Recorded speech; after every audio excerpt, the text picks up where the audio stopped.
peserta yang bisa bertanya langsung dengan Kak Adi. Kita akan mengaktifkan mikrofon Bapak Ibu, kemudian bisa langsung berdiskusi dengan pemateri hari ini. Kira-kira seperti itu yang akan kita lakukan untuk webinar SLA kedua hari ini sampai nanti pukul 11.30. Sehingga monggo webinar ini saya buka dan kita sambut Kak Adi Kitana. Silakan Kak Adi. Baik, terima kasih Kak Pandan Purwacandra. Bismillahirrahmanirrahim. Assalamualaikum warahmatullahi wabarakatuh. Selamat pagi semuanya, kakak-kakak, ayah bunda dari berbagai daerah. Saya lihat dari registrasi, daftar registrasi yang masuk, luar biasa atensi teman-teman dari berbagai daerah, dari Sumatera, Jawa, Kalimantan, Sulawesi, hampir semua wilayah kepulauan di Indonesia ada yang tergabung dalam peserta webinar kita sejak periode yang pertama, sesi pertama sampai yang kedua ini.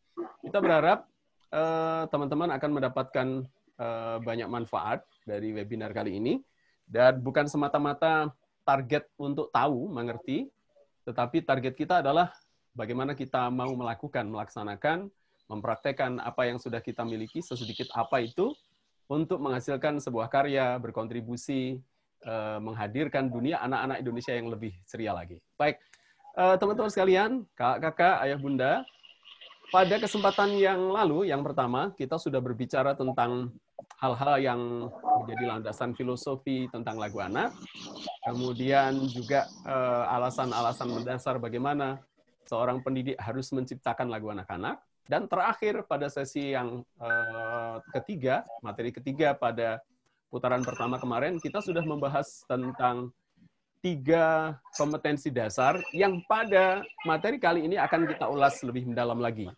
Tadi Kak Pandan, sebagai moderator, pembawa acara, saya ucapkan terima kasih sudah menyampaikan gambaran tentang materi utuh kita kali ini. Ada 3 materi juga, dan kita langsung masuk saja. Dan dengan mengawali dengan doa masing-masing yang beragama Islam, membersamai saya dengan membaca basmalah. Mari. Bismillahirrahmanirrahim. Ayo bunda, kakak sekalian, kita akan coba masuk ke share screen saya. Oke, Kak Pandan kemarin. Oke, ini dia.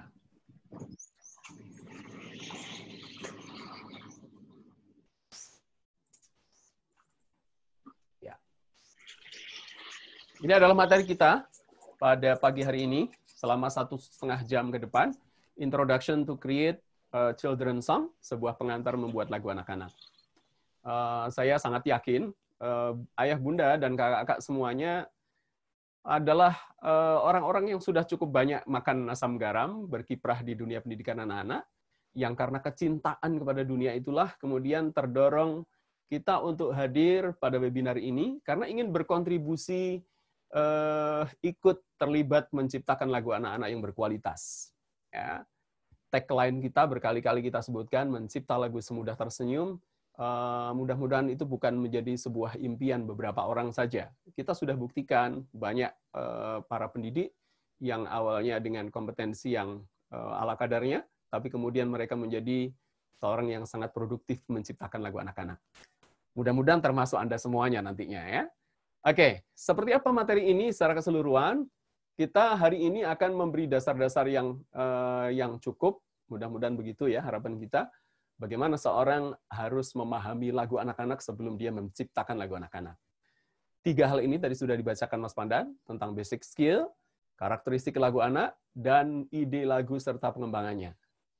Nah, sebelum masuk ke materi, saya mengajak teman-teman semuanya, ayah bunda, karena kita ingin menciptakan lagu itu, bagi Kak Adi sendiri, sangat terinspirasi dari Ibu Sud, yang sering saya sebut sebagai maestro pencipta lagu anak Indonesia, juga seorang pejuang lagu-lagu anak Indonesia, karena beliaulah yang telah menciptakan lagu anak-anak sejak tahun 30-an, 1930, lagu-lagu beliau sudah sangat dikenal anak-anak, dan tujuan beliau menciptakan lagu anak-anak adalah membangkitkan rasa cinta tanah air dan kegembiraan anak-anak yang saat itu merasa tertekan oleh situasi, kondisi negeri kita yang masih berada dalam cengkeraman penjajah.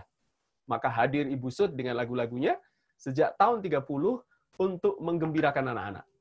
Nah, ini berkaitan erat dengan apa yang selalu kita share di SLA, mereka yang menggembirakan anak-anak akan bersama Rasulullah nanti di surga. Insya Allah itu ya.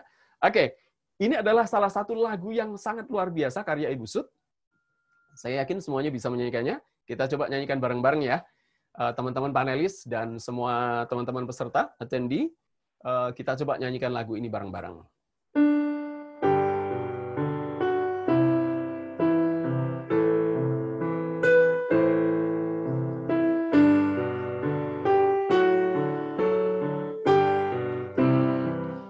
Tanah airku tidak kulupakan,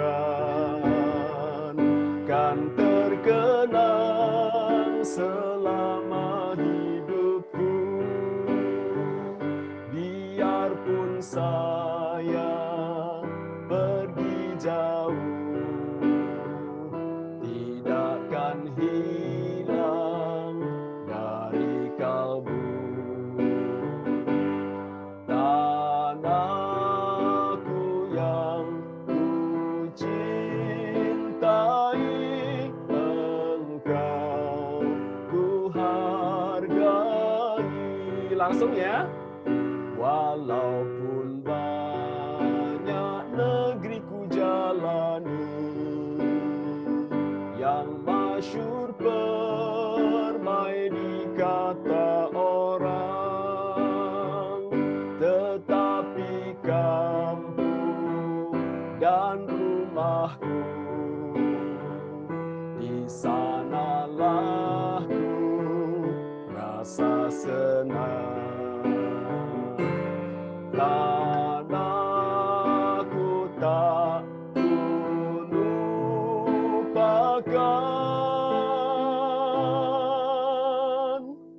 Engkau ku banggakan. Iya, sebuah lagu yang luar biasa ya. Oke, tepuk tangan di tempatnya masing-masing. Ya, saya yakin ayah bunda, kakak-kakak semuanya sudah sangat mengenal lagu ini. Lagu ini menjadi lagu yang sangat menginspirasi khususnya bagi saya, karena lagu inilah yang menjadi pendorong kita, salah satu alasan kita untuk hadir sebagai seorang pendidik, menciptakan lagu anak-anak, agar mereka tetap tidak hilang jati dirinya sebagai bangsa. Bangsa Indonesia yang luar biasa. Mencintai tanah airnya, itu sesuatu yang harus ditumbuhkan sejak dini. Ya. Baik, kita akan coba lanjut. Ini materi kita sekali lagi. Yang pertama, basic skill mencipta lagu anak-anak sudah kita bahas pada pertemuan pertama, tetapi saya lihat ada beberapa attendee, ada beberapa peserta yang bergabung dengan webinar ini, sementara beliau belum ikut serta di dalam webinar kesempatan yang pertama, sesi pertama. Nah, untuk menguatkan kembali, materi terakhir pada sesi pertama tentang basic skill akan saya ulang dan kita mantapkan lagi lebih jauh. Pertama, basic skill seorang untuk menciptakan lagu itu ada 3. Ini sesuatu yang paling mendasar ya. 3, kita sering menyebut dengan istilah 3 modal dasar pencipta lagu. Pertama adalah kemampuan mendengar, kedua adalah kemampuan menyanyi, dan yang ketiga adalah kemampuan berkreasi. Ya. Untuk belajar apapun sebenarnya, kita selalu memulai dengan telinga.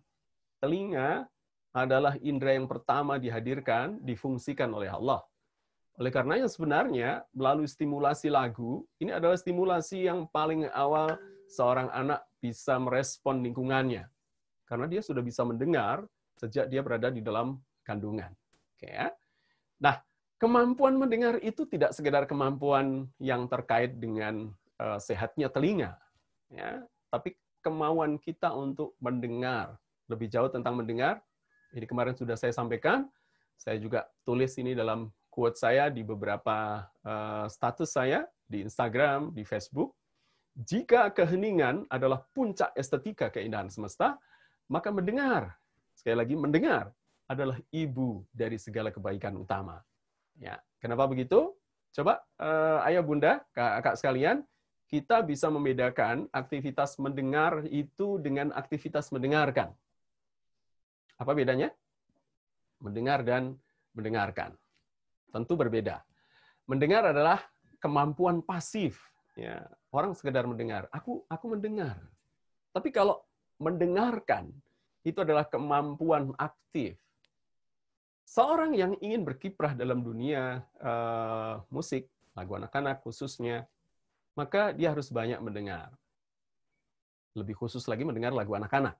Ya. Mendengar akan jauh lebih bagus kalau kemudian dilakukan secara aktif. Kalau Anda berjalan di pasar, di lapangan saat ada pasar malam, di sekolah, lalu ada lagu yang terdengar di sana atau dibunyikan melalui alat pemutar musik apapun, atau di handphone kita, ya sambil kita beraktivitas, itu mendengar namanya. Tapi kalau Anda menyengaja hadir, ingin mendengarkan lagu Balonku Ada 5 itu seperti apa sih? Karakternya, bentuk lagunya, kuatnya liriknya yang hadir dengan sederhana itu, lalu Anda hadir duduk, kemudian mendengarkan, memutar lagu itu secara sengaja, itu mendengarkan, bukan sekedar mendengar. Kemampuan kita akan terasah kalau kita mendengarkan, bukan sekedar mendengar. Ya. Oke, berikutnya, nah, coba saya ingatkan ayah bunda semuanya, pada kemampuan mendengar ini, ya, agar kita selalu mengasah, menambah perbendaharaan lagu anak-anak, karena ini akan berdampak penting. Ketika Anda banyak menguasai lagu anak-anak, ya, di alam bawah sadar Anda, pada saat Anda nanti praktek menciptakan lagu, pada sesi yang ketiga besok, insya Allah, ya, minggu depan, maka Anda akan jauh lebih mudah melakukannya. Karena Anda sudah punya banyak modal. Tapi kalau lagu Anda hanya itu-itu saja, mungkin yang kita hafal dan kita ajarkan kepada murid-murid itu hanya Balonku Ada 5, bintang kecil, cicak-cicak di dinding, pelangi-pelangi, ya, itu yang paling banyak dihafal oleh kakak-kakak dan ayah bunda guru. Ya. Maka kalau kemudian kita mencipta lagu sebanyak apapun, lagu itu pasti mirip-mirip dengan nada-nada yang ada dalam lagu itu aja yang kita kuasai. Maka sekali lagi perbanyak mendengar. Nah, terkait dengan kemampuan mendengar, oke kakak-kakak dan ayah bunda, saya ingin membuat sebuah polling ya. Semuanya bisa tengok di sini. Oke, saya akan broadcast. Oke, tampak ya. Coba ayah bunda, kakak-kakak sekalian, isi polling ini secara spontan ya. Kita akan lihat terkait keterampilan kita mendengar, ya, khususnya mendengar lagu. Yang pertama, ada berapa lagu anak yang Anda hafal dan kuasai saat ini? Hafal ya, tidak sekedar mengerti. Sehingga Anda bisa mengajarkannya dengan percaya diri kepada anak-anak. Silahkan tekan tombol pollingnya itu, ya, ada 1 sampai 10 lagu, kemudian yang kedua 11 sampai 25 lagu, atau lebih dari 25 lagu. Ya. Kemudian pertanyaan kedua, seberapa sering Anda meluangkan waktu untuk mendengarkan lagu? Ya, tinggal tekan pollingnya. Oke, terkait tentang penguasaan lagu, ini sementara masih seimbang ya. Tetapi angka ya masih seimbang. Masih di 32%, 32%, yang lebih dari 25 lagu, ini luar biasa. Sehingga saya punya asumsi ayah bunda dan kakak-kakak yang hadir pada webinar ini adalah mereka yang memang sudah terbiasa dengan interaksi dengan anak-anak, lalu mengajarkan lagu-lagu itu pada mereka. Ya. Kalau kita hafal lagunya kan lebih pede menyampaikan, berbagi kepada mereka ya. Ada 33% yang penguasaan lagunya di atas 25 lagu. Ya. Kemudian 39%, ternyata yang paling banyak, nah ini 11 sampai 25 lagu. Ya, ini ada 39%, 37% sekarang masih naik turun karena teman-teman masih ada yang melakukan polling ya. Kemudian yang pertanyaan kedua, ini yang membahagiakan bagi saya. Seberapa sering Anda meluangkan waktu untuk mendengarkan lagu? Yang jarang itu hanya 7%. Ya. Kemudian kadang-kadang 37%, yang sering 35%. Wah, sering ini asumsi masing-masing ya, baguslah gitu ya. Yang hampir setiap hari ada juga 23%. Ini luar biasa.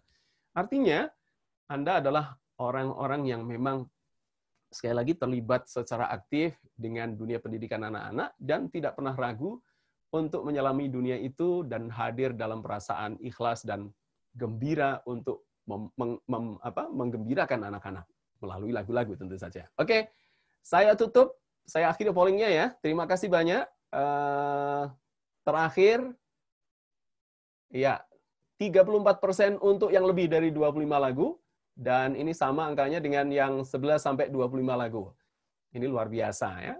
Kemudian yang pertanyaan kedua, yang tertinggi adalah 36% di posisi yang kedua. Artinya sudah mulai, bukan jarang ya. Kalau jarang hanya 8%. Terima kasih, saya akhiri pollingnya. Iya. Nah, berikutnya Bunda, kita masuk kemampuan yang kedua. Kalau kita sudah terbiasa mendengar sih, lalu apa yang harus diasah, Kak?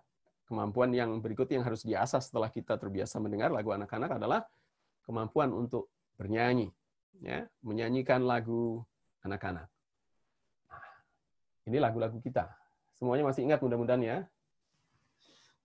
Bintang kecil, balonku ada 5, cicak-cicak di dinding, pelangi-pelangi, tik-tik-tik, bunyi hujan.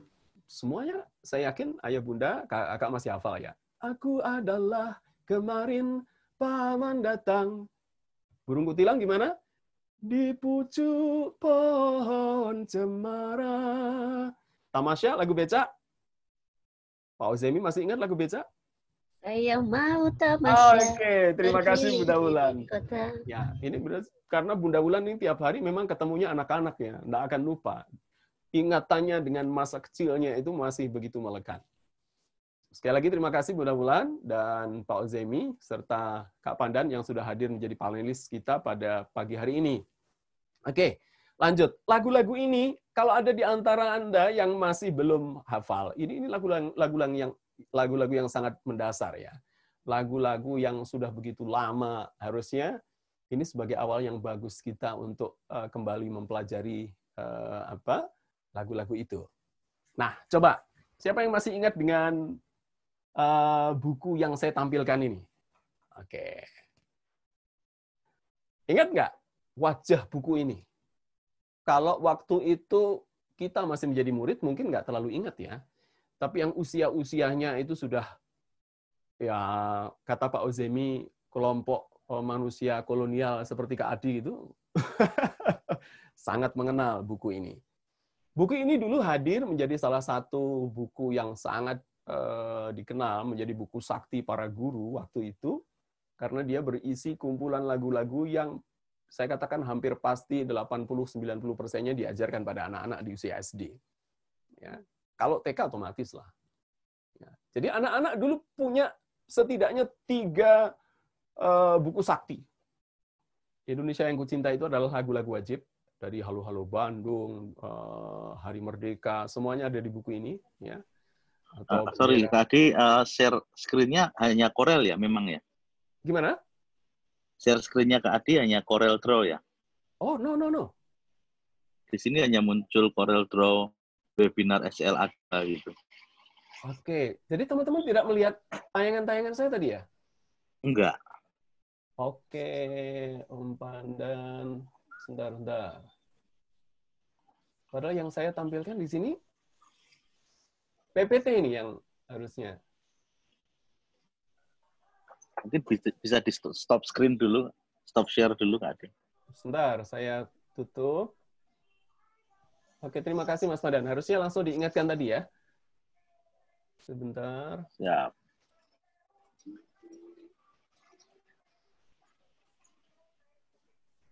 Nah, sekarang gimana?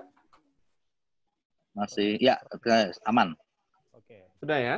Ya. Yeah. Oke, saya tadi yang saya bayangkan ayah bunda, kakak-kakak semuanya melihat PPT saya ternyata masuk di Corel ya. Mohon maaf ya. Baik, sekali lagi kembali ke sini. Buku ini buku yang luar biasa. Ya, dulu ada 3 buku sakti yang dimiliki para guru. Yang pertama adalah kumpulan lagu anak-anak seperti Balonku Ada 5. Yang kedua buku saktinya adalah lagu-lagu wajib. yang saya tampilkan wajahnya ini, Indonesia yang Kucinta. Saya masih punya fotokopiannya. Sayangnya saya nggak punya buku aslinya. Saya dulu mendapatkan fotokopiannya dari guru SD, sampai sekarang masih tersimpan. Ya, saya fotokopi dalam ukuran 2 kali lipat yang kertas besar itu. Kemudian yang ketiga adalah kumpulan lagu-lagu daerah. Makanya kita dulu sangat lengkap ya. Saya katakan sangat lengkap pengalaman masa anak-anak kita. Kita banyak hafal lagu anak-anak, kita banyak hafal lagu-lagu nasional yang itu membangun karakter bangsa, menumbuhkan kecintaan kita pada tanah air, bangga menjadi warga negara Indonesia. Yang ketiga adalah lagu-lagu daerah. Kita merasa negeri ini kaya raya, salah satunya kaya budaya lah paling tidak ya. Karena kita bisa lihat ternyata lagu-lagu daerah di seluruh Nusantara itu begitu banyak dan cantik-cantik ya, bagus-bagus untuk dinyanyikan, asyik ya. Ini beberapa isi lagu yang ada dalam buku ini, misalnya Berkibarlah Benderaku itu lagunya Ibu Sud ya. Berkibarlah benderaku, lambang suci, lagu itu. Bendera merah putih tanah air. Ini lagu-lagu yang luar biasa, melegenda sekali ya. Lalu ada di buku ini juga yang masuk kategori anak-anak, ada lagu Nenek Moyangku, Seorang Pelaut, Tik-tik bunyi hujan, Naik ke puncak gunung, Kupu-kupu, dan seterusnya. Ya.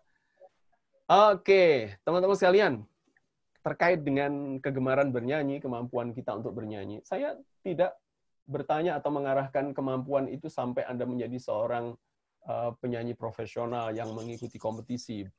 Bukan ke sana ya. Tetapi bagaimana kita menghadirkan kegembiraan, kebahagiaan menyanyi, kesenangan bernyanyi, itu penting. Dalam salah satu artikel yang saya tulis di sebuah web, saya katakan semangat bersenandung itu menjadi sangat penting ya, menjadi sangat penting. Oh, kamu Oke. Tanya. Ada yang mau disampaikan, Ustaz. Pak Pangdan? Kak Adi akan menampilkan polling kedua. Mohon ayah, bunda, dan kakak-kakak sekalian mencermati dan ikut terlibat ya. Oke, sudah tampil ya. Ini ada 2 pertanyaan juga, seperti tadi. Silakan secara spontan ayah, bunda, kakak-kakak semuanya untuk memencet pilihan masing-masing terkait seberapa suka Anda menyanyi. Biasa saja, suka, sangat suka. Pertanyaan yang kedua adalah, kapan biasanya Anda paling sering menyanyi? Saat sendiri, saat bersama teman, atau bersama murid-murid. Oke. Yang menarik, ini sampai saat ini, cukup banyak yang sudah mengklik tombol polling-nya. Hanya 2%, hanya 1 orang ini yang memencet pilihan seberapa suka Anda menyanyi, itu biasa aja. Ya. Sebagian besar, kalau kita lihat, mereka justru sangat suka. 59% memilih sangat suka, 37% memilih suka. Kemudian waktu yang sering kita lakukan saat kita mengekspresikan diri dengan bernyanyi, 65%, karena saya bisa memahami ini. Sebagian besar adalah pendidik ya, guru-guru, maka aktivitas bernyanyi yang paling sering dilakukan, 65% adalah bersama murid atau bersama anak-anak. Ya. 32% saat sendiri. Dan 2% bersama teman-teman. Nah, ada sesuatu yang menarik ini. Mas Pandan pasti suka menyanyi itu ketika bersama teman-teman, kalau saya prediksi, bukan saat sendiri. Tetapi teman-teman di sini sebagian besar memilih saat sendiri. Ya, tentu saja ada pilihan yang lebih tinggi lagi saat bersama murid-murid dan anak-anak. Tapi pilihan pertama dan kedua ini menjadi penting untuk dicermati. Mereka yang suka bernyanyi sendiri biasanya menghilangkan kedukaan atau sekedar mengekspresikan rasa estetika gitu ya. Tetapi biasanya ini kemampuan bernyanyinya karena pas-pasan, jadi suka nyanyinya sendiri-sendiri. Kayak Pak Uzaimi dulu waktu kecil nyanyinya di kamar mandi ya sendirian. Tapi ketika disuruh nyanyi bareng-bareng, lebih memilih menyanyi silent, ya, membiarkan suara teman-temannya yang keras, sementara kita kadang-kadang menahan diri, khawatir disebut fals suaranya dan seterusnya. Nah ini kemarin saya sampaikan ada beberapa TK di Jogja yang mencoba mengangkat kegiatan ekstrakurikuler itu karaoke. Menarik loh itu. Kenapa? Itu menumbuhkan kebahagiaan, kesenangan bernyanyi bersama. Ya. Dan mereka akhirnya menganggap menyanyi itu aktivitas yang menyenangkan tanpa harus takut orang lain menilai suara kita begini, begitu, dan seterusnya. Nah, target kedua kita sebenarnya di situ. Membangkitkan, menumbuhkan semangat bersenandung. Bukan keterampilan menyanyi dalam pengertian menyanyi profesional. Syukur-syukur karena kita sudah terbiasa menyanyi, maka kemudian kita akan menyanyi lebih baik. Oke, cukup ya pollingnya, saya matikan. Kita coba lanjutkan sekarang. Oke, Kak Pandan masih bisa tampil slide PPT saya ya, yang tampak ya? Ya, aman-aman tadi, aman. Kita lanjutkan, Ayah Bunda sekalian. Iya.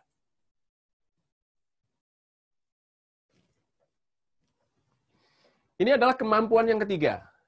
Yang pertama tadi, kalau kita ingat lagi adalah kemampuan mendengar. Yang kedua kemampuan menyanyi. Yang ketiga adalah kemampuan berkreasi. Kemampuan berkreasi ini menjadi sesuatu yang paling penting kalau Anda ingin betul-betul menjadi pencipta lagu anak-anak.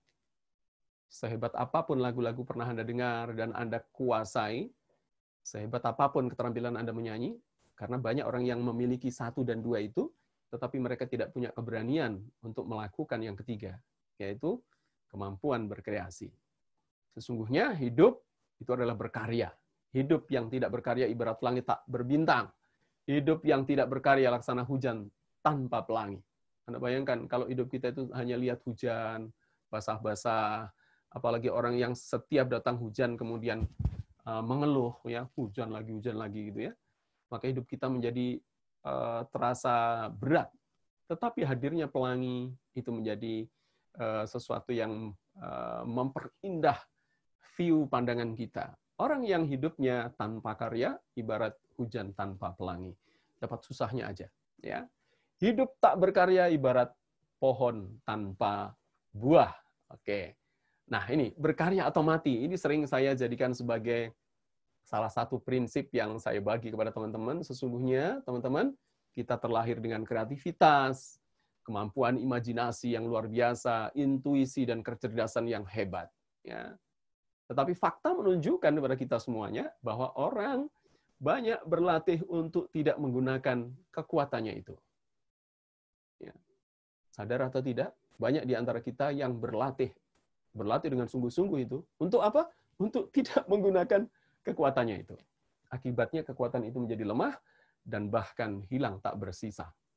Nah, teman-teman, saya ingatkan kita adalah makhluk yang memiliki naluri dan fitrah mencipta. Karena Allah, Tuhan adalah zat yang maha pencipta. Dan kita diberikan potensi yang disebut fitrah. Setiap potensi Tuhan akan menjadi potensi kita kalau kita asah. Ya. Mencipta adalah sesuatu yang biasa. Semua orang sejak lahir, orang itu biasa berkreasi. Coba perhatikan. Saya sering mendengarkan anak-anak kecil itu sambil memainkan puzzle-nya, dia bersenandung ke sana kemari, dan kadang-kadang secara spontan membuat syairnya sendiri. Itu anak-anak. Dia tidak perlu belajar tentang musik. Dia tidak perlu belajar tentang teori-teori musik di bangku sekolah, atau mungkin baca buku-buku tentang musik. Enggak. Itu sesuatu yang sangat naluriah. Fitrah anak hadir, dan pada saat dia ingin mengekspresikan dirinya sambil bermain, dia bersenandung, spontan. Tidak jarang mereka membuat musik mereka sendiri. Artinya, potensi itu sudah hadir pada saat kita dilahirkan. Pada saat kecil kita sering karena tidak ada beban, kita bisa melakukan. Nah, sekarang menjadi aneh. Kalau kita sudah menjadi guru, kadang-kadang justru kita banyak tidak bisa melakukan hal-hal yang sebenarnya itu sudah dikaruniakan Allah sejak awal. Kenapa? Nah ini, banyak orang berlatih untuk tidak menggunakan kekuatannya ini. Dengan cara apa? Karena dia tidak mau menggunakan itu, maka dia matikan. Ya. Oke, berkarya ada pilihan, bukan masalah kemampuan. Kemampuan kita beragam ya. Dan yang kemampuannya lebih tinggi belum tentu bisa berkarya lebih baik. Itu catatan dalam berkarya membuat lagu. Ya, berkarya hanya masalah keberanian. Saya tadi ada kajian tadi pagi dengan bersama Dr. Khairuddin Basori, beliau katakan kreativitas itu masalah 2 hal saja. Pertama adalah keberanian, yang kedua adalah peningkatan keterampilan. Tapi peningkatan keterampilan itu akan muncul seiring ketika tumbuh keberanian kita berkarya. Sekali lagi, berkarya bukan saja masalah kualitas, namun lebih sering tentang produktivitas. Jangan berharap sekali membuat lagu, Anda lalu punya ekspektasi tinggi, lagu saya harus bagus. Kemarin pada sesi pertama ada seorang bunda yang bertanya dari Jogja, saya sudah belajar menciptakan lagu. Kata Kak Adi bikin lagu itu semudah tersenyum. Tapi saya merasa lagu saya nggak bagus-bagus. Karena dia terlalu kritis dengan dirinya sendiri. Anak-anak, seperti apapun, coba Anda bisa praktekkan ayah bunda, kakak-kakak, ketika Anda buat lagu, seperti apapun lagu itu, kenalkan kepada anak-anak. Lihat reaksi mereka. Pengalaman saya, anak-anak itu sangat menghargai karya-karya gurunya. Semua yang hadir dari gurunya, ya, apalagi disertai dengan deskripsi yang baik, Anda kemudian dalam dialog itu menyampaikan lagu ini begini-begini, mereka akan jatuh cinta dengan lagu itu. Jangan terlalu galak, jangan terlalu kritis dengan karya-karya kita sendiri. Maka ekspektasi karya lagu kita itu menjadi baik, itu tentang produktivitas saja, bukan sekadar kualitas. Teruslah berkarya, berproduksi, ya, lakukan, buat karya-karya. Saya ingat juga kata-kata seorang sahabat saya, Kak Awam Prakoso, ya, founder Kampung Dongeng. Beliau katakan hal terkait tentang karya itu, lupakan piala katanya. Perbanyak saja karya. Saya setuju sekali. Jangan berharap ketika Anda berkarya, penghargaan apa yang bisa Anda terima. Penghargaan itu bisa pujian dan seterusnya. Tidak penting. Tapi perbanyak saja karya. Karena karya itu yang akan membuat Anda menjadi jauh lebih matang, dan karya-karya Anda akan semakin baik nantinya. Terakhir, karya bukan pula sekedar bakat, namun lebih sering tentang keberanian. Tadi sudah saya ulas di depannya. Baik, Ayah Bunda, 3 hal tentang keterampilan dasar seorang yang ingin berkarya, khususnya lagu anak-anak sudah saya sampaikan tadi ya. Jadi berkarya bukan tentang menciptakan sebuah lagu sebenarnya. Bukan tentang menulis novel, membuat lukisan. Bukan tentang seberapa banyak kita bisa menulis karya tulis, karya atau karya-karya monumental yang lainnya. Tetapi lebih dari itu, berkarya adalah tentang menciptakan diri Anda sendiri. Kalau Anda berkarya dan membiasakan hidup berkarya, itu akan menjadi diri Anda, menjadi karakter Anda, sehingga Anda akan rindu untuk terus berkarya. Saya mengajak semuanya, ayah bunda dan kakak-kakak, untuk tidak perlu ragu melihat kompetensi Anda, mulailah berkarya. Saya juga berterima kasih, setelah sesi yang pertama kemarin, sudah ada beberapa ayah bunda, kakak-kakak yang kontak saya melalui WhatsApp, lalu bahkan ada yang sudah mengirimkan lagu karyanya. Meskipun Kak Adi belum sempat memberikan apresiasi secara detail ya, tetapi pasti Kak Adi akan membalas dan mengapresiasi karya itu. Nah, belajar dari sanalah, berkarya, kemudian minta pendapat teman-teman yang lebih tahu dari kita, itu akan menjadi motivasi dan dasar awal kita untuk berpijak pada tangga-tangga yang lebih kokoh di dalam proses berkarya kita. Baik, teman-teman, 3 hal yang menjadi kompetensi dasar seorang pencipta sudah saya sampaikan. Ini adalah polling terakhir kita sebelum kita masuk materi berikutnya ya. Siapkan jawaban Anda. Kak Adi akan kirim polling terakhir kita. Polling yang ketiga. Bentar. Ya, tentang keterampilan berkreasi. Siap ya? Silakan dipilih jawaban yang paling sesuai dengan pengalaman Anda, dengan diri Anda. Ada 2 pertanyaan juga di polling ketiga ini. Pertanyaan pertama adalah, apakah Anda sudah pernah mencipta lagu? Ya. Bagus sekali. Wah, luar biasa.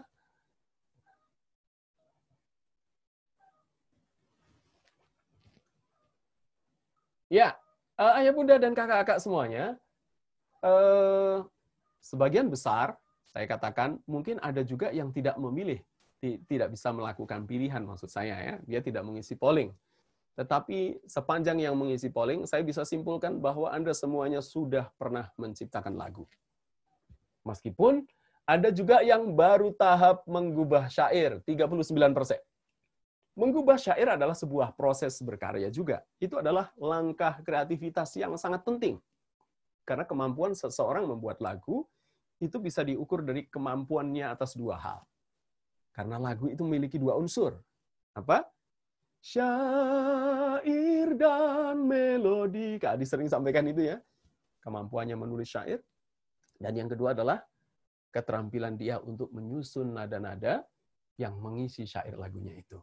Ya, maka meskipun hanya tahap menggubah syair, saya sering dapati guru-guru kita di berbagai daerah mengambil lagu Balonku Ada 5, lalu untuk konteks pembelajaran yang ia ingin sampaikan kepada muridnya, misalnya tentang cuci tangan, ya, tentang karena sekarang kita pada kondisi pandemi corona, banyak kebiasaan-kebiasaan positif baru yang ingin kita tanamkan pada anak-anak. Nah, karena masih kesulitan untuk meng-create melodi lagu sendiri, banyak di antara mereka kemudian memilih mengambil lagu yang sudah ada, tetapi kemudian mengganti syairnya. Ini disebut menggubah syair. Ya. Dalam bahasa musik, edukasi, kita sering menyebut dengan istilah lagu model. Lagu yang sengaja dipilih, diajarkan untuk menyampaikan konten tertentu, sementara lagunya sudah dikenal anak-anak. Ya. 44% menjawab baru tahap menggubah syair. Itu sudah bagus ya. Lalu yang lebih tinggi ini sangat membahagiakan, 48% menyatakan pernah membuat lagu. Dan yang sudah sering membuat, artinya karyanya sudah cukup banyak ya. Alhamdulillah, itu ada 8%. Nah, ini ada potensi peserta ini punya antusiasme mencipta, tapi merasa dia belum banyak berkarya. Maka Anda tidak salah kelas bersama kita ya. Pertanyaan kedua, menurut Anda lagu seperti apa yang baik untuk anak-anak? Ya, jawabannya beragam. Yang berirama riang, ini paling tinggi, 46%. Kita sebenarnya sudah membahas ini pada pertemuan pertama ya, tapi tidak apa-apa. Yang kedua, mendidik, 37%. Artinya konten selagunya memang harus punya nilai-nilai edukasi. Yang ketiga, tentang dunia anak. Jangan tentang dunia jin ya. Kemudian yang keempat, disukai anak-anak. Semua pilihan ini tentu saja benar ya. Tetapi kita akan bisa melihat, menganalisa ketika pilihan terbesarnya adalah lagu-lagu itu harus berirama riang. Jawaban pada sesi yang pertama kemarin sebenarnya sudah cukup banyak kita ulas. Lagu anak-anak memang harus menggembirakan, membahagiakan.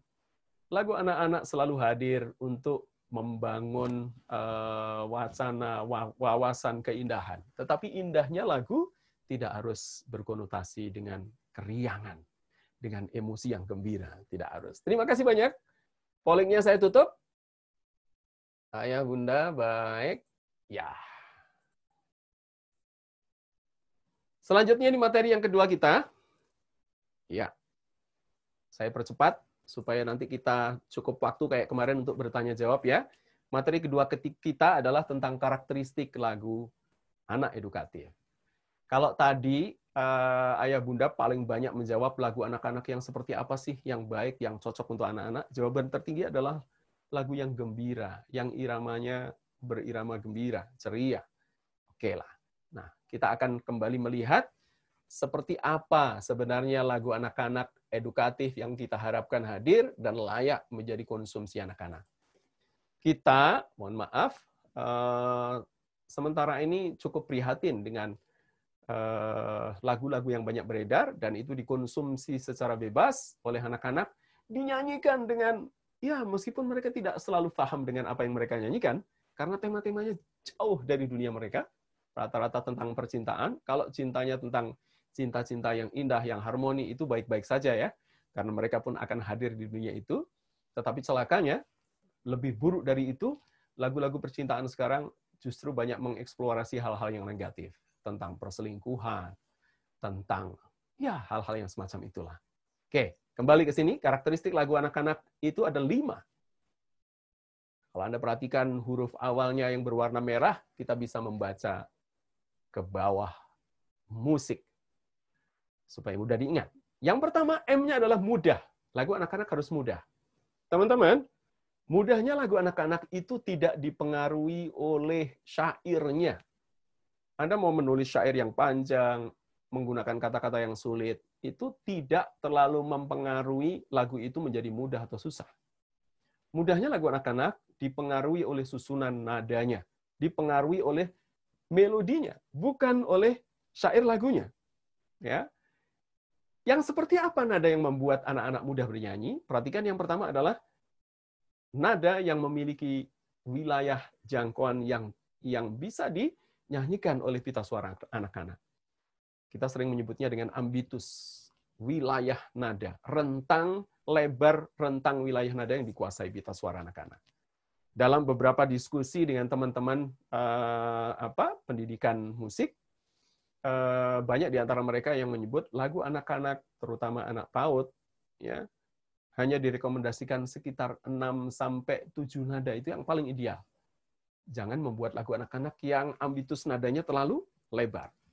Ya, saya di mana-mana sering mencontohkan lagu ini favorit saya, tetapi harus Anda pikirkan kalau Anda akan mengajarkannya untuk anak-anak PAUD, ya. Oke, lagunya Pak Ati Mahmud, ya. Ambilkan bulanmu, ambilkan bulanmu, yang selalu bersinar di langit bulan. Perhatikan, pada bagian ini selalu menjadi pencermatan kita. Ketika kita masuk pada awal lagu tadi, kita semuanya merasa santai. Lagu ini asik sekali. Ambilkan bulanmu. Anda pun menyanyi dengan tersenyum. Ya. Tetapi begitu masuk referennya, ada lompatan nada yang begitu tinggi. Ya. Dari do ke do tinggi. Dari C ke C tinggi.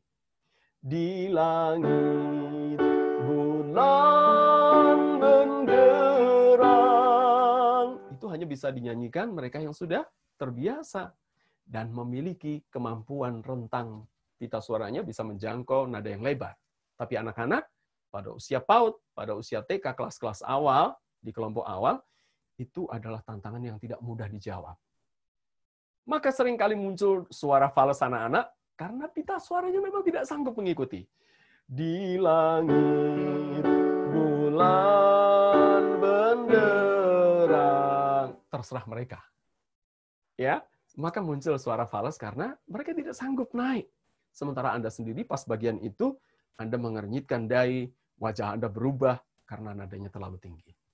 Yang kedua, mudah itu kalau lompatan nada, yang pertama tadi adalah jangkauan nada, yang kedua, lompatan nadanya tidak terlalu tinggi.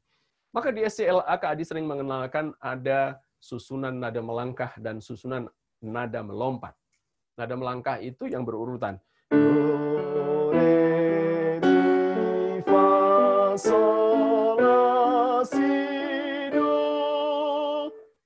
Kenapa kita begitu mudah menirukan nada-nada itu, notsomisasi dari do sampai do, padahal nada ya hanya di situ. Karena berurutan. Dan kita sudah menghafalnya. Sejak kecil kita diajarkan. Do, si, la, sol, fa, mi, re, do. Coba kita nyanyikan dengan cara diacak. Banyak di antara kita yang kebingungan. Nah, lompatan nada, interval nada, seberapa tinggi perbedaan nada itu kemudian berubah pada nada baru, ini juga menjadi faktor penentu lagu itu susah atau mudah. Ada lagu Bintang Kejora misalnya. Sol, la, sol, fa, mi, re, do, re, mi, fa, re. Susunan nadanya melangkah. Sol, la, sol, fa, mi. Dari sol ke la, balik ke sol. Dari sol ke fa, dari fa ke mi. Naik turunnya sangat landai. Meskipun wilayah nadanya cukup lebar lagu ini, tapi bagi anak-anak menjadi mudah. Kenapa? Karena naik turunnya dibikin dengan alur yang begitu asik, landai. Saya sebut sekali lagi tadi dengan nada melangkah. Kalau nadanya melompat, do, mi, do, sol, do, si, la, sol, fa, mi, sol, do. Anak-anak kebingungan. Ya kan? Karena lompatan-lompatannya yang cukup membingungkan. Yang terakhir, mudahnya lagu itu dipengaruhi oleh seberapa sering kita mendengar. Maka tidak ada yang sulit kalau kita membiasakan diri mendengar. Kenapa sih anak-anak itu bisa menyanyikan lagu dangdut seperti apapun lagu itu? Kenapa anak-anak bisa menyanyikan lagu-lagu pop yang menjadi populer gitu? Ya karena mereka sering mendengarnya. Ya. Apalagi sudah ditambah sering didengar, lagunya mudah lagi. Lagunya Mbah Surip itu ya misalnya ya. tak gendong kemana-mana, tak gendong kemana-mana. Itu mudah banget, ya, karena naik turunnya sangat sederhana dan sering didengar. Ya, kalau Anda mengajarkan lagu seberat apapun, tapi sering diputar, diperdengarkan, itu akan menjadi sesuatu yang mudah. Mudah itu syarat pertama lagu yang baik. Ya, jangan membuat lagu yang menggunakan nada-nada yang terlalu tinggi. Oke, yang kedua adalah untuknya. Maksudnya apa sih lagu untuknya itu? Tema lagu dekat dengan dunia anak. Jangan membuat lagu yang lagu itu tidak dirancang buat mereka. Ya. Dunia anak, ya memang harus dikenalkan banyak hal. Tetapi mereka punya dunia yang sangat dekat. Dunia yang dekat itulah yang menjadi prioritas kita. Tentang binatang piaraannya, tentang keluarganya, tentang anggota tubuhnya, tentang kebiasaan sehari-harinya, dan seterusnya. Ya, kadang-kadang kita yang terlalu berambisi membuat lagu dengan tema-tema kekinian, kita bilang kekinian, tetapi sebenarnya lagu itu tidak tepat kita sampaikan untuk anak-anak, karena terlalu berat. Misalnya kita menulis lagu tentang kematian, kita menulis lagu tentang krisis moneter, kita menulis lagu tentang ya dunia-dunia yang kita harapkan mereka memahami secara cepat, tapi sebenarnya itu persepsinya adalah persepsi kita. Seperti yang dikatakan Kak Pandan di awal tadi ya. Oke. Yang kedua, sudut pandangnya harus sudut pandang anak-anak. Ini yang sering terjadi. Kita membuat lagu anak-anak tentang balon, tapi sudut pandangnya terlalu tinggi. Bahasa yang dipilih susah difahami. Kalimatnya terlalu panjang, dan seterusnya. Ya. Yang ketiga, sesuai kemampuan anak. Perkembangan kognitifnya, perkembangan bahasanya, semuanya menjadi pencermatan bagi seorang yang ingin membuat lagu anak-anak. Yang ketiga, lagu itu sederhana. Sederhana itu dengan bahasa anak. Kalau mudah itu hubungannya dengan melodi, sederhana hubungannya dengan syair atau lirik. Syair yang sederhana, mudah diingat. Supaya mudah diingat, jangan panjang-panjang. Ya. Membuat lagu anak-anak sebait saja itu sudah cukup. Bentuk tunggal. Tidak usah membuat lagu dengan bentuk kompleks. Ada refrennya, ada break-nya, jembatan nada, dan seterusnya. Tidak terlalu dibutuhkan yang seperti itu. Lagu anak-anak, coba perhatikan, balonku ada 5 itu satu bentuk, tetapi direpetisi 2 kali. Balonku ada 5, rupa-rupa warnanya, hijau, kuning, kelabu, merah muda, dan biru. Meletus balon hijau. Diulang lagi. Itu persis dengan yang pertama lagi. Hatiku sangat kacau, balonku tinggal 4, ku pegang erat-erat. Satu bentuk, tapi diulang. Ya, jadi kalau lagu anak-anak yang banyak dibuat Kak Adi pun begitu. Bikin satu bait, ya, tetapi kalau kita ingin lagunya supaya tidak terlalu pendek, bikinlah syair yang lain, tetapi bentuk lagunya tetap sama. Ya, oke. Mudah diingat, jangan panjang-panjang. Mudah diucapkan, pilih kata-kata yang menggunakan artikulasi pilihan huruf juga sangat perlu dicermati, terutama konsonan-konsonan yang sulit bagi anak-anak yang masih kecil. Anak-anak rata-rata susah mengucapkan R misalnya. Maka jangan menulis syair lagu untuk anak-anak PAUD yang banyak menggunakan konsonan R. Sampai ke sana. Yang ketiga, mudah dipahami. Jangan banyak menggunakan kata-kata atau bahasa yang bermakna konotasi. Makna kiasan. Jangan tinggi hati, jangan sombong diri. Tinggi hati, makna kiasan. Boleh kita gunakan dengan syarat apa? Langsung masukkan makna sesungguhnya dari apa yang kita tulis di depannya. Kalau tidak, anak-anak akan jadi bingung. Jangan tinggi hati. Tidak semua anak paham. Hati kok tinggi ya? Apalagi kemudian seandainya dilanjutkan dengan pilihan kalimat atau bahasa yang bermakna kiasan lagi. Jangan panjang tangan, jangan besar kepala, jangan besar mulut. Tinggi hati, panjang tangan, besar kepala, besar mulut. Apa yang dibayangkan anak-anak tentang lagu ini? Lagu yang bercerita tentang monster, kata mereka. Ya, karena mereka berpikir secara konkret.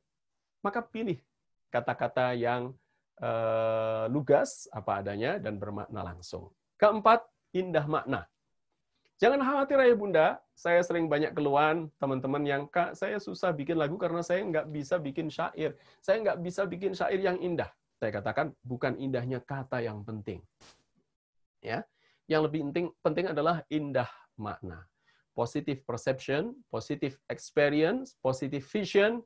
Ya, jadi kita memberikan persepsi yang positif, pengalaman yang positif, visi, cita-cita, masa depan yang positif. Lagu anak-anak harusnya ke sana. Dan benar, bukan semata indah. Ya, yang Anda ajarkan itu adalah tentang sesuatu yang baik, bukan semata-mata yang indah. Oke. Dan yang terakhir, kantong ilmu. Teman-teman, pengenalan konsep menjadi lebih mudah melalui lagu anak-anak. Anak bisa belajar apapun melalui syair-syair yang ada di dalam lagu yang dia nyanyikan. Ya. Tanpa disadari, dengan ringan mereka belajar banyak hal, tentang konsep warna, tentang bilangan, tentang mengelola emosi dari lagu Balonku Ada 5. Ya. Ada warna-warna, ada pengurangan balon 5 balon meletus 1 tinggal 4. Ada bagaimana memanage perasaan emosi ketika balon meletus, rasa kaget, kacau, ya, dan seterusnya. Yang kedua, memperkaya kosakata. Semakin banyak anak-anak menyanyi, biasanya perkembangan bahasanya akan lebih cepat. Bahkan bisa dipraktekkan juga ya Bunda, kenalkan anak-anak kita dengan lagu-lagu berbahasa asing. Saya tidak melakukannya, tapi anak saya karena mereka terlahir sebagai anak-anak di zaman era generasi alfa, dia sangat sadar dengan teknologi. Anak saya yang ragil, yang keempat itu belajar banyak hal tentang bahasa Inggris dari lagu-lagu berbahasa Inggris yang ada di YouTube. Ya, bukan dari ayahnya, mungkin juga tidak banyak dari gurunya. Tapi dia mengeksplorasi YouTube. Nah, pengayaan kosakata dia menjadi kekuatan yang luar biasa dari lagu-lagu yang dia sering dengar. Yang ketiga, memperkuat daya ingat. Materi apapun ketika dikemas dalam lagu, menancap di kepala kita, susah dicabut lagi. Coba bayangkan, saya sering mengatakan, kalau ada guru sejarah, yang kadang-kadang anak-anak susah menghafal materi-materi sejarah, tapi guru sejarah itu membuat lagu tentang peristiwa, misalnya tentang perang Diponegoro, dibikin lagu. Anak hafal lagunya, tidak akan pernah lupa peristiwa sejarahnya. Yang keempat, tentang pendidikan karakter. Oke, ayo Bunda, kita ingin pendidikan karakter ini menjadi concern kita. Buatlah lagu-lagu yang mengasah, menumbuhkan karakter anak bangsa menjadi anak-anak yang jauh lebih positif. Terakhir, kawan-kawan, ide lagu dan pengembangannya. Ya, mewakili rasa ingin tahu anak. Melalui lagu-lagu, kita bisa mencoba meng-create ide-ide sederhana menjadi sebuah lagu anak-anak tentang bagaimana mereka mengenal diri. Ya, mengenal lingkungan, tentang permainan keseharian mereka, aktivitas sehari-hari, imajinasi dan cita-cita. Ada seorang peserta SLA membuat lagu tentang asiknya membantu ibu misalnya. Dan membantu ibu itu sesuatu yang membahagiakan. Nah, ini yang harus ditumbuhkan. Membantu itu membahagiakan. Karena dibuat dalam lagu, wah, menjadi keren. Ya kan? Atau lagu tentang keterampilan dasar yang harus dikuasai anak-anak. Seorang Bunda, peserta SCLA angkatan ke-6 kalau nggak salah, Bunda April, membuat lagu tentang Aku Bisa, yang bercerita tentang aku bisa melakukan hal-hal sendiri, yang meskipun itu sangat sederhana. Ya, aku bisa kalau habis makan, misalnya gitu ya. Kalau bangun tidur, apa yang harus dilakukan? Aku bisa kalau habis main, apa yang harus dilakukan? Aku bisa kalau BAB, apa yang harus dilakukan? Itu semuanya dikemas dalam lagu anak-anak. Lagu lengkapnya mungkin Bunda dan kakak-kakak semuanya sudah pernah membuka di channel YouTube SCLA Indonesia. Bisa dicek, ya, dipelajari, didengarkan lebih jauh lagi. Nah, kemudian lagu juga membangun visi, cita-cita anak-anak lebih kuat lagi ke depan. Maka mencipta lagu anak-anak sesungguhnya sekali lagi adalah menciptakan karakter diri kita, dan kita ingin membangun karakter orang lain. Dalam hal ini adalah karakter anak-anak yang menjadi murid-murid kita, menjadi anak-anak didik kita. Selamat berkarya, Bunda-Bunda sekalian.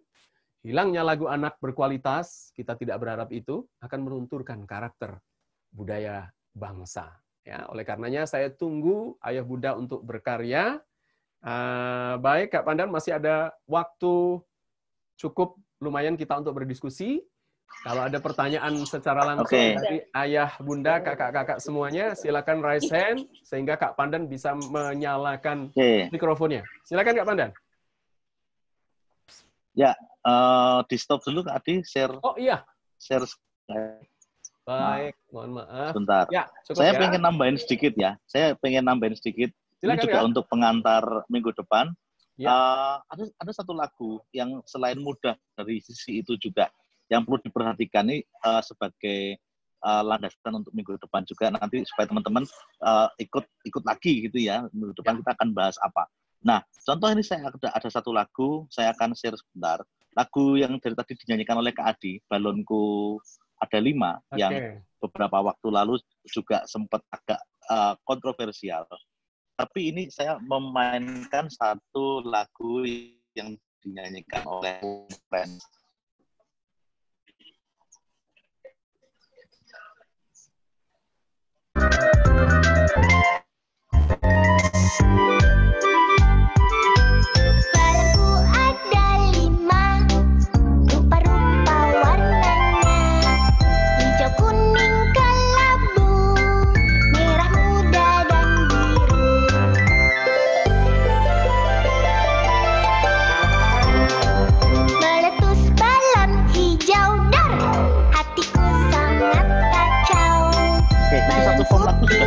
Kemudian lagu itu juga di aransemen yang anak-anak sekali. Coba bandingkan dengan lagu yang sama. Tapi ini untuk konsumsi orang dewasa menjadi semacam ini. Ya, ini aransemen berarti ya? Ya, ini contoh ya. Ini lagu yang sama, tapi jadi begini.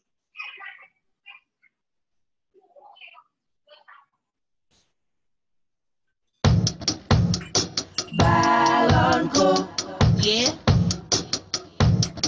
Balonku,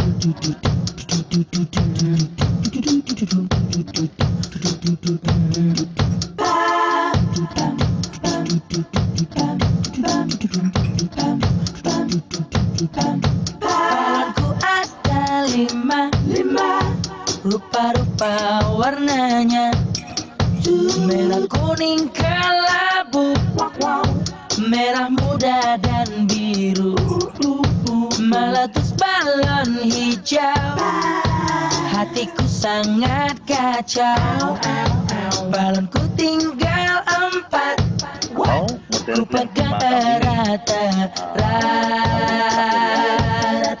Ada iklannya. Oke.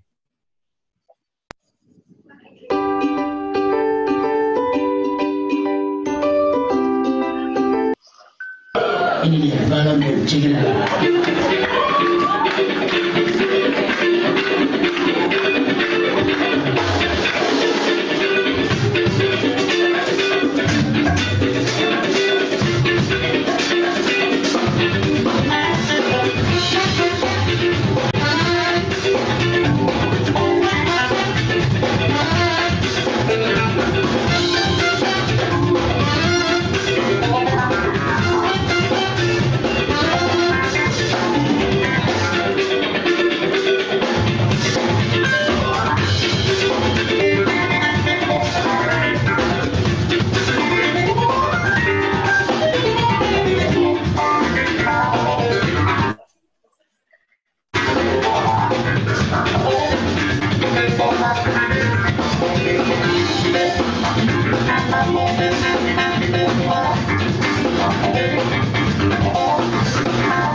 Oke.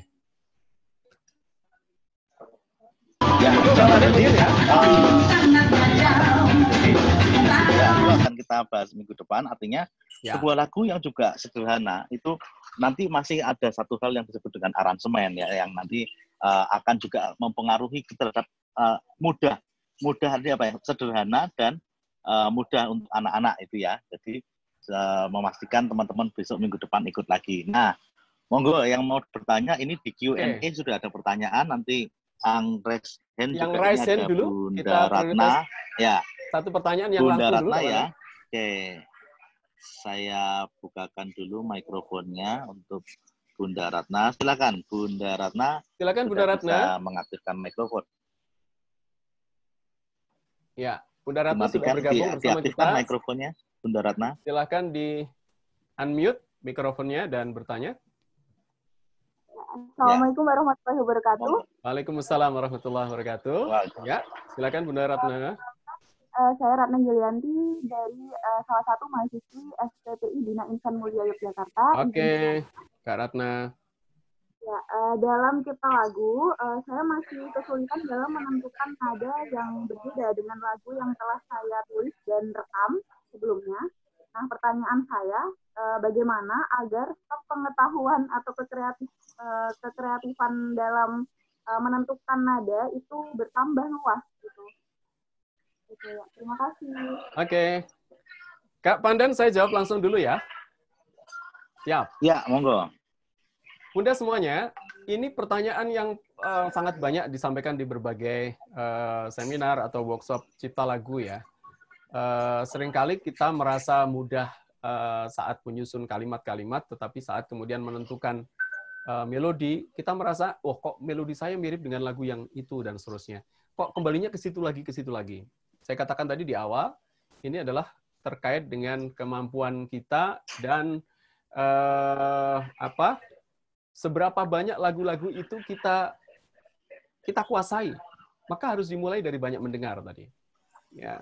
Kalau kita menguasai banyak lagu, pada saat kita membutuhkannya, memanggil memori kita itu untuk menyusun dalam susunan yang baru, itu akan jauh lebih mudah. Nah, bagaimana cara menyusunnya? Itu trik-trik praktek secara langsung mencipta lagu nanti pada sesi yang ketiga. Sesi terakhir kita akan banyak praktek ya. Kak Pandan juga akan bersama kita lagi, Kak Aji, semuanya kita akan praktek bareng-bareng. Pada sesi ini kita memang belum praktek secara langsung, tapi mendasari seperti apa karakteristik lagu anak-anak, kemudian apa sih kompetensi yang harus diasah. 3 hal tadi, ayah bunda dan kakak-kakak semuanya, tolong diingat kembali 3 hal itu yang harus banyak kita asah sebelum kita masuk kepada praktek mencipta lagu. Banyak mendengar. Ya, karena kita mau bikin lagu, ya banyak mendengar lagu, bukan mendengar yang lain-lain ya. Kemudian berusaha untuk menyukai lagu-lagu dengan cara menyanyikannya. Karena keterampilan menyanyi itu akan memberi inspirasi dan spirit kita untuk menghasilkan lagu-lagu baru lagi. Lalu yang ketiga adalah keterampilan berkreasi. Saya sebut tadi kreasi, keterampilan berkreasi itu masalah keberanian. Maka biasakan Anda enjoy, jangan terlalu kritis dengan karya-karya kita sendiri. Seringkali kita tidak pernah berkarya karena kita merasa karya kita jelek. Biarkan orang lain yang mengapresiasi, khususnya anak-anak. Mereka punya penilaian sendiri. Jangan belum-belum kita klaim, kita judge, lagu kita jelek, lagu kita tidak layak. Akhirnya tidak pernah berani kita keluarkan, kita ajarkan. Oke. Tentang detailnya, kita akan lanjutkan lagi pertemuan berikutnya. Berikutnya, Kak Pandan. Oke. Kak Bunda Lista, ini Kak, saya persilahkan untuk berbicara sebentar Bunda. Ya. Bunda Lista. Oke, silakan Bunda Lista. Silakan Bunda Lista, dinyalakan mikrofonnya. Ya. Ya, halo. Assalamualaikum warahmatullahi wabarakatuh. Waalaikumsalam warahmatullahi wabarakatuh. Nama saya Lista Hartini, berasal dari Kalimantan Selatan. Saya memang kepala sekolah di sebuah lembaga di Kabupaten Balangan. Balangan, ya. Ya. Terima kasih ya Kak Adi. Saya gini, ada sih sedikit ada ganjalan gitu, rasa ada pernah mencipta lagu. Ya.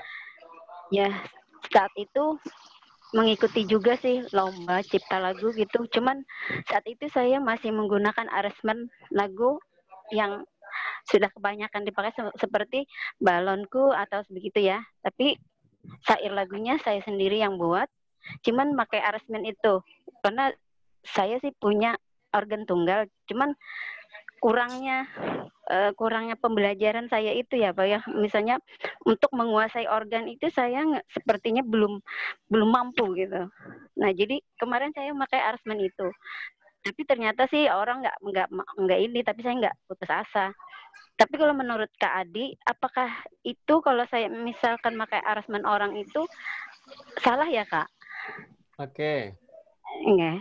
Terima kasih Bunda Lista. Ini sudah saya tangkap pertanyaannya. Baik. Kak Pandan dan kakak yang lain, ayah bunda, yang disampaikan Bunda Lista ini proses.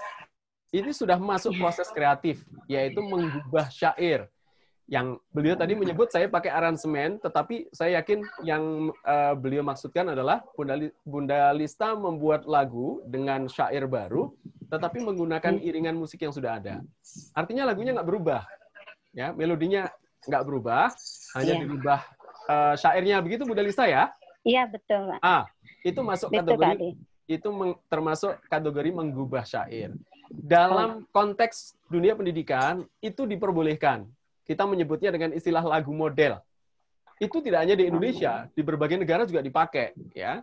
Dirubah syairnya, bahkan ada banyak lagu yang sama dengan syair berbeda kita sudah tangkap sejak kecil. Misalnya lagu tentang burung kakak tua dengan lagu topi saya bunda. Itu dari awal sampai akhir lagunya sama, ya nggak? Iya. Ya, dan kita nggak tahu mana lagu yang lebih duluan gitu ya. Nah, ini boleh, tetapi kalau konteksnya sudah ke lomba cipta lagu, nah ini tidak bisa dibenarkan. Kalau untuk konteks pembelajaran, no problem, nggak masalah. Tapi kalau sudah mencipta lagu, lalu kita ingin menghakikan, mendaftarkan karya itu menjadi karya kreatif kita, tidak bisa. Nah, itu nggak bisa. Nah, termasuk kalau yang tadi diputar Kak Pandan, masalah aransemen ya. Aransemen yang dimaksud, jangan salah teman-teman, aransemen itu adalah sebuah format musik iringan untuk lagu yang ingin kita nyanyikan. Satu lagu dibikin dengan aransemen pop, satunya lagi, lagunya sama nih. Satunya pop, yang kedua dibikin keroncong, yang ketiga dibikin dangdut, yang ketiga dibikin lagu anak-anak, itu nuansanya sudah berbeda.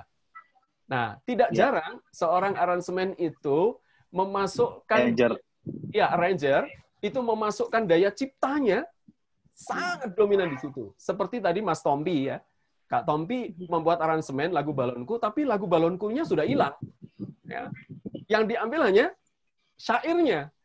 Dia ingin menghadirkan nuansa baru tentang Balonku, keceriaannya tetap hadir, tetapi lagunya lagu baru. Nah, yang seperti ini, kalau itu diisi dengan syair yang baru, itu sudah jadi lagu baru. Ya.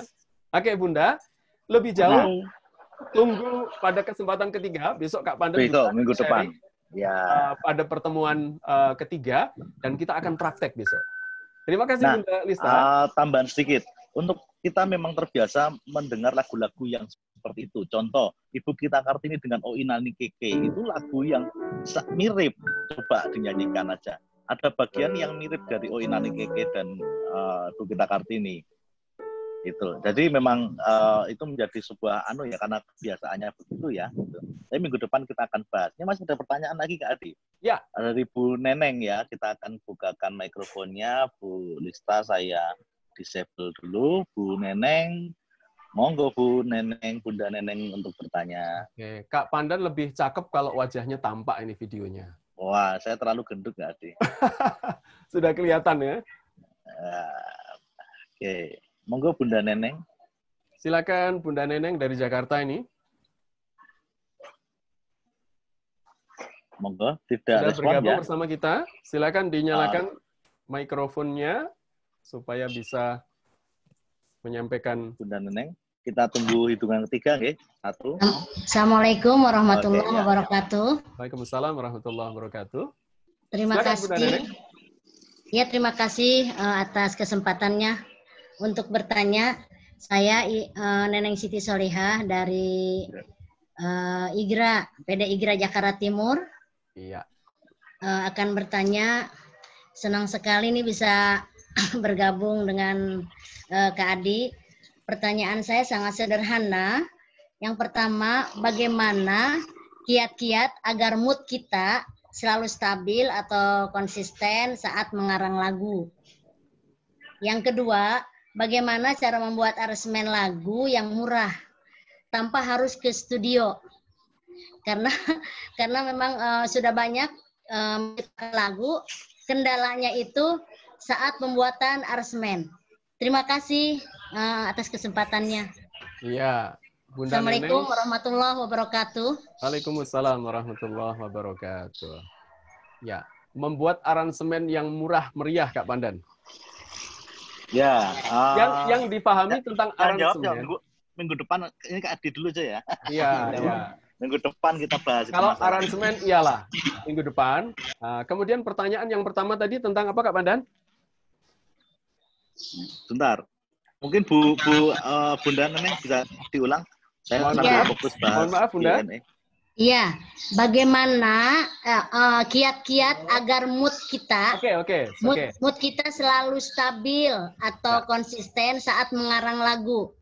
Jadi kadang-kadang kalau udah nggak ketemu mau membuat lirik, nggak ketemu, membuat nada nggak ketemu gitu. Bagaimana agar kita tuh selalu stabil gitu, mengalir.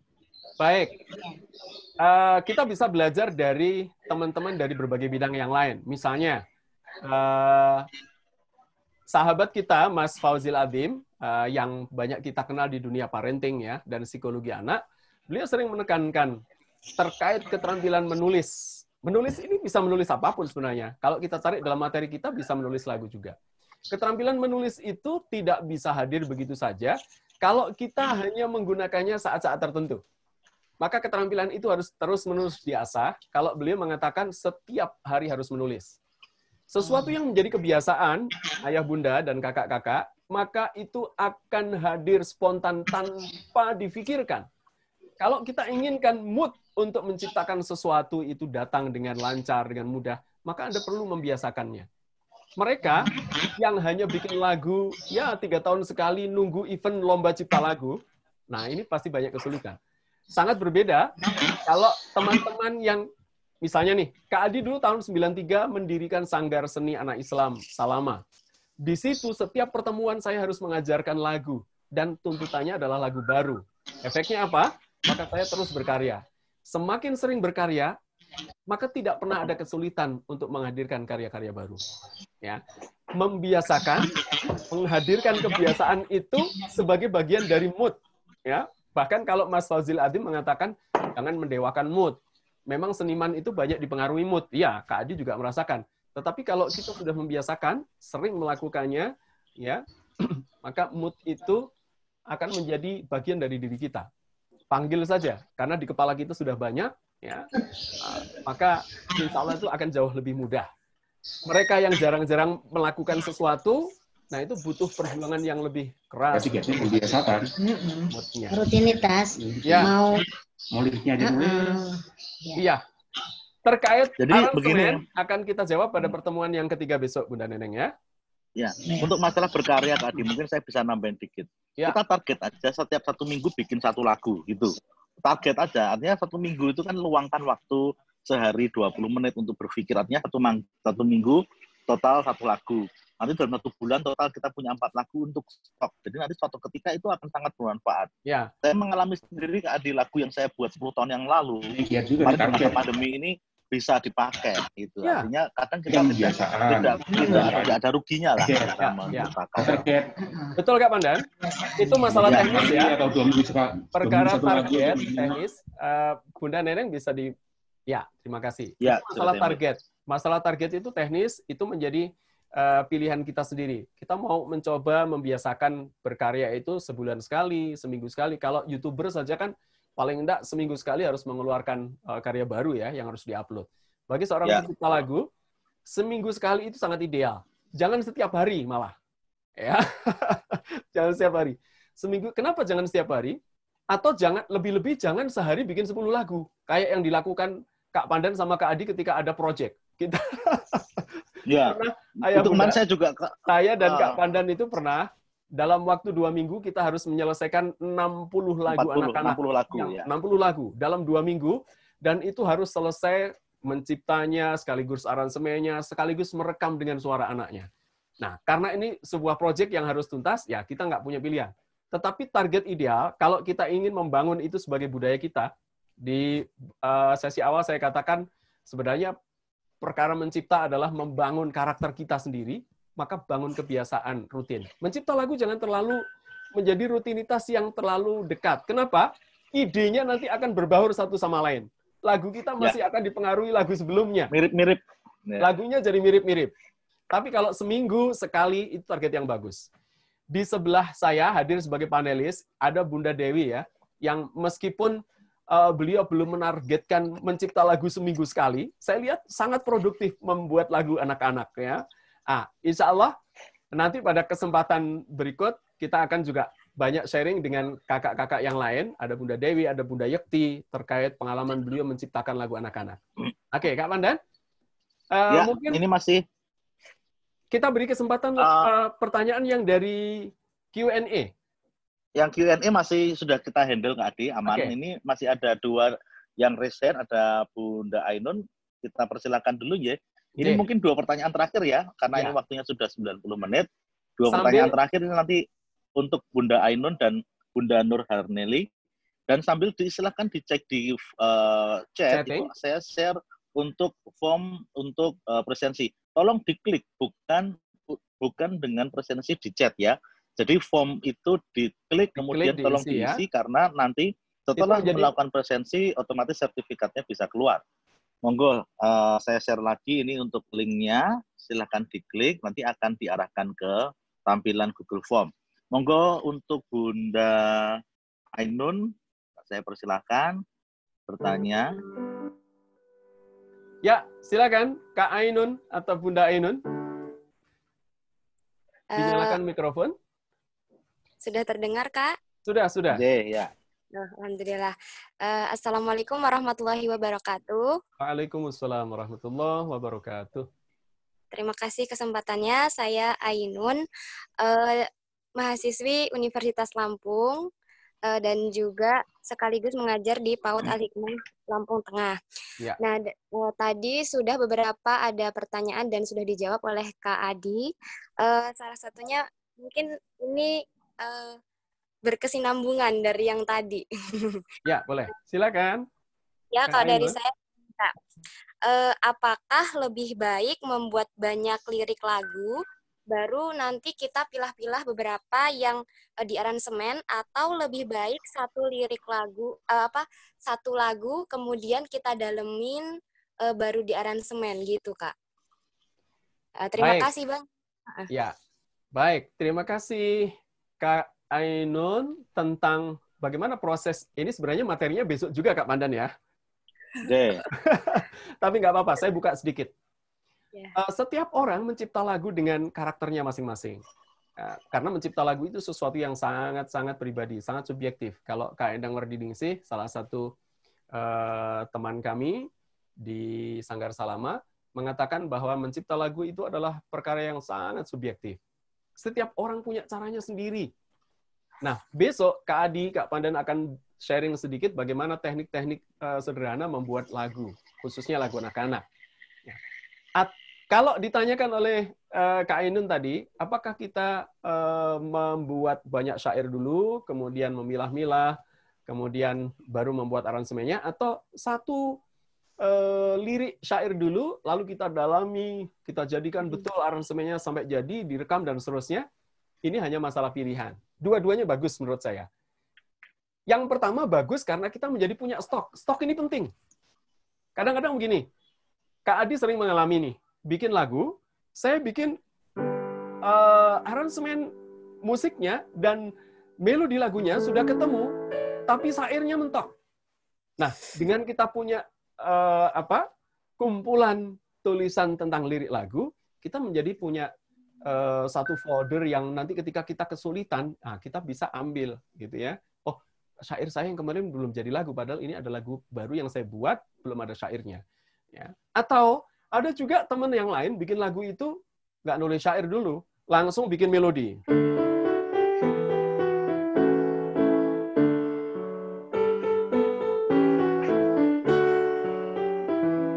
Dan seterusnya, baru setelah jadi, dia rasa tuntas, dia isi melodi itu dengan syair. Atau masih banyak cara yang lain. Kak Ainun harus datang nanti di sesi terakhir webinar kita, supaya tahap demi tahap berkaryanya lebih terstruktur ya. Dan itu mungkin yang bisa Kak Adi bagi kali ini, karena memang pertanyaannya lebih mengarah ke materi kita yang ketiga besok. Tapi sedikit saya buka, seperti itulah. Dua-duanya boleh dilakukan. Bikin satu, didalami boleh, ya sampai tuntas. Kayak Kak Wulan itu kalau bikin satu, wah pengennya segera jadi, sampai di aransemen, sampai direkam. Ya. Ayo. Atau kita bikin banyak dulu, nanti satu persatu direkam belakangan. Dua-duanya baik, ya, karena dua-duanya mendorong. Oke ya, satu pertanyaan terakhir dari Bunda Nur Harneli, saya persilahkan. Monggo. Silakan Bunda. Waalaikumsalam.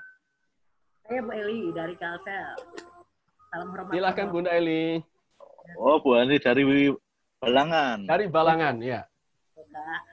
Jadi gini, ada teman bertanya terus sama saya, dan saya ingin pertanyaan ini ke kakak gitu ya, ke kakak guru semua.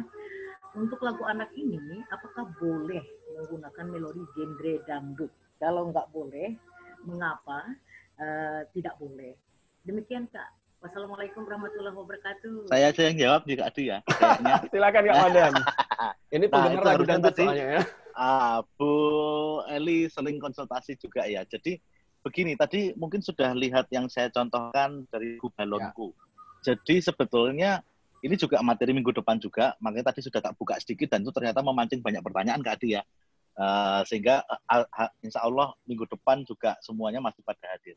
Jadi perkaranya itu akan menjadi apapun sebetulnya tidak ada masalah. Kalau kita mengingat lagu, khususnya kami ya di Jawa, itu lagu Cublak-Cublak Suweng itu di aransemen dengan gamelan gitu. Padahal itu adalah lagu dolanan anak. Kemudian seiring berkembangnya waktu, karena gamelan itu susah dimainkan, artinya butuh banyak orang, butuh latihan.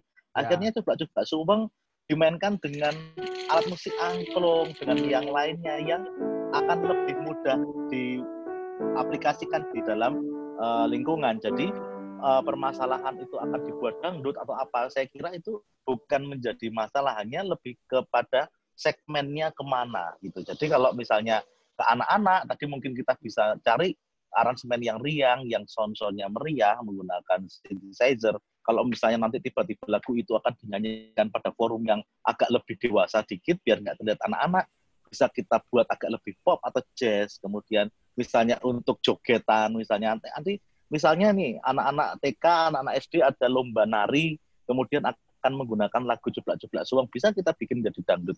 Jadi itu tidak ada perkara permasalahan apa. Cuman kalau kita berbicara dari sudut pandang sosialnya, nah ini yang akan nanti jawabannya berbeda. Artinya kalau sosial kemudian anak-anak diajari dangdut, diajari goyang begitu, secara etika, sosial, norma, kok anak kecil sudah begitu, nah itu lain perkara, itu Bu Bunda Nelly dan bunda-bunda yang lain. Jadi ada dua jawaban dari dua sudut pandang yang berbeda. Kira-kira begitu. Mungkin Kak Adi mau nambahin. Ya, ini mungkin menuntaskan, Kak Panda sudah banyak memberikan jawaban ya. Kalau saya dari sudut pendidikan ya, edukasi, memang harus bijak dan hati-hati. Kita, kalau Kak Panda tadi menyebutnya pangsa yang ingin kita kejar. Sasar. Jadi kita sasar dari lagu kita itu perlu dipertimbangkan. Kalau pertanyaan Bunda Eli tadi sebenarnya cukup jelas. Untuk lagu anak-anak. Kalau konsumsinya untuk anak-anak dalam dunia pendidikan, kita harus sangat hati-hati. Ya, sampai memilih aransemennya, karena aransemen itu akan membangun persepsi. Saya ingat misalnya, ada seorang adik-adik yang kita bersamai di Jogja, suatu ketika mereka ingin melakukan launching album nasyid mereka. Anak-anak SMA ini waktu itu. Cukup dikenal di Indonesia karena dia juga sudah ikut beberapa kali audisi di TV swasta dan berprestasi. Salah satu dari lagu yang mereka siapkan untuk di launching itu stylenya dangdut, Kak Pandan. Ya. Padahal lagunya adalah lagu nasyid. Formatnya seperti yang banyak dilakukan Kak Aji Syafa. Ya, dengan kelompok nasyidnya waktu itu. Apa itu? Mereka musik tanpa akapela ya, jadi tanpa iringan alat musik. Tetapi stylenya dangdut. Ini langsung ditolak oleh satu komunitas teman-teman di Bandung. Waktu itu rencananya launchingnya ada di Bandung, di sebuah pesantren. Langsung ditolak gara-gara apa? Stylenya dangdut. Nah, hal seperti ini kita harus bijak. Kita mau bikin lagu religi nih misalnya. Tetapi kita tahu banyak orang menganggap citra dangdut itu kurang begitu bisa diterima dalam tanda kutip ya. Meskipun sebenarnya apa salahnya dangdut? Kalau saya juga begitu. Semua musik itu sama. Kalau kontennya bagus harusnya bagus. Seperti yang diperjuangkan Bang Haji Roma Irama, musik dangdut biar lebih bermartabat. Tapi memang tidak mudah. Bagi kalangan tertentu, citra musik itu sudah sangat kuat. Ya, betul. Sehingga kalau saya katakan tadi harus sangat hati-hati. Lagu anak-anak sebaiknya jangan menghadirkan nuansa aransemen yang menimbulkan persepsi yang kurang baik ya secara sosial dan edukatif. Itu mungkin Bunda Eli bukan tidak boleh. Kalau lagunya untuk kebutuhan iringan ulang tahun, kalau lagunya untuk iringan senam, kalau lagunya untuk iringan apa, itu tentu berbeda dengan lagu yang kita ajarkan sebagai lagu edukasi di kelas. Itu kan? Jadi Kak Pandan dan apa namanya? Di awal tuh memang dari sisi arranger itu biasanya kita ditanya ini mau untuk apa? Musik untuk upacara, musik untuk kegiatan ibadah, musik untuk nari, musik untuk healing, musik untuk itu akan berbeda-beda, Jadi itu nanti minggu depan kayaknya akan lebih fokus ke situ ya. Oke, Kak Pandan jadi lebih keren kalau ada tampil wajahnya begitu ya. Iya. Baik. Ayah Bunda, kakak-kakak semuanya, mungkin cukup pertemuan kita kali ini. Jangan lupa mengisi daftar hadir dan daftar hadir itu tolong diisi dengan nama lengkap karena itu menjadi data yang akan kita gunakan untuk sertifikat ya. Kita menggunakan dan juga untuk materi nanti akan saya share dari WhatsApp saja karena ini saya lihat banyak yang sudah kemudian live jadi supaya nanti tidak tertinggal. Linknya materi akan saya share setelah ini selesai dan akan aktif sampai jam 3 sore. Begitu. Jadi silahkan langsung di-download saja. Mungkin begitu Kak Adi, kita terima kasih Kak Pandan, saya kembalikan ke Kak Pandan. Assalamualaikum warahmatullahi wabarakatuh. Waalaikumsalam warahmatullahi wabarakatuh. Ya, Bunda-bunda sekalian, Bapak-bapak sekalian, Mas-mas, Om, Tante, Pak Lek, Bule, demikian materi dalam SCLA webinar kedua kali ini, bagian dari trilogi SCLA yang masih akan kita laksanakan untuk sesi terakhir minggu depan.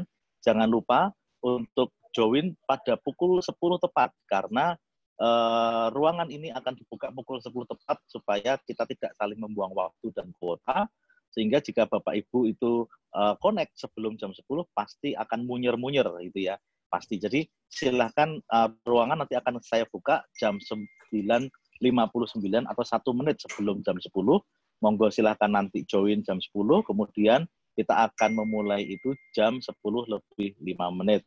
Demikian, semoga kita tetap sehat, tetap semangat, tetap waspada dengan COVID, tetapi tidak perlu takut, tetap berkarya, targetkan 1 minggu 1 lagu. Sampai jumpa. Wassalamualaikum warahmatullahi wabarakatuh. Oke, Kak Pandan, mohon maaf. Kak Pandan. Dan Ayah Bunda yang belum live, kebetulan ini masih banyak yang di ruangan ini. Kak Adi hanya mengingatkan, untuk sesi terakhir kita, besok itu bukan hari Minggu ya, itu tanggal 30. Tanggal 30 itu jatuhnya hari Selasa. Karena kita booking di hari Minggunya kemarin. Ya, karena kita booking di Interskill-nya untuk hari Minggu, besok sudah full, ada banyak kelas gitu. Kita dapatnya hari Selasa. Sejak dari awal kita informasikan tanggalnya tanggal 30. Yang belum registrasi, silahkan bisa registrasi melalui link Interskill kayak kemarin. Tinggal masuk, kemudian cari event kita, kemudian register kayak biasa. Kalau sudah pernah kedua, ketiga, insya Allah jadi gampang berikutnya. Terima kasih Kak Pandan. Oke, Wassalamualaikum warahmatullahi wabarakatuh. Kak Adi bisa live end meeting-nya Kak Adi.